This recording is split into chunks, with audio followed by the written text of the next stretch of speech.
Hello everyone. एक client का accounts review कर रहे थे, तो हमने देखा कि क्लाइंट ने 1 लाख पर मंथ का रेंट एक्सपेंस शो किया है, जिसका उन्होंने डिडक्शन ले लिया है।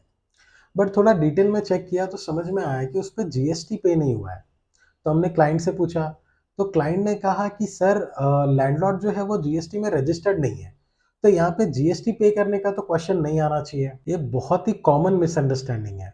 सिंपल समझिए कि अगर ओनर रजिस्टर्ड होता तो हम रेंट प्लस जीएसटी ओनर को देते, ओनर वो जीएसटी अमाउंट को गवर्नमेंट को डिपॉजिट करता और हम उस जीएसटी का इनपुट टैक्स क्रेडिट क्लेम कर लेते हैं। बट यहाँ सिनेरियो डिफरेंट है। यहाँ क्लाइंट ने शॉप रेंट पे लिया, ओनर जो है वो जीएसटी में रजिस्टर्ड नहीं है, बट क्लाइंट जीएसटी में रजिस्टर्ड है। यहाँ पे रिवर्स चार्ज मैकेनिज्म का प्रोविजन एप्लीकेबल होगा, यानी गवर्नमेंट को जीएसटी डिपॉजिट करने की जो रिस्पॉन्सिबिलिटी है वो यहाँ क्लाइंट की है। क्लाइंट को लगा सिर्फ 1 लाख का कॉस्ट है, जबकि इम्पैक्ट 1,18,000 का था। 1 लाख उन्हें रेंट देना था और 18,000 का जीएसटी जो है वो गवर्नमेंट को जमा कराना था। अब इसका कॉन्सिक्वेंस क्या होगा?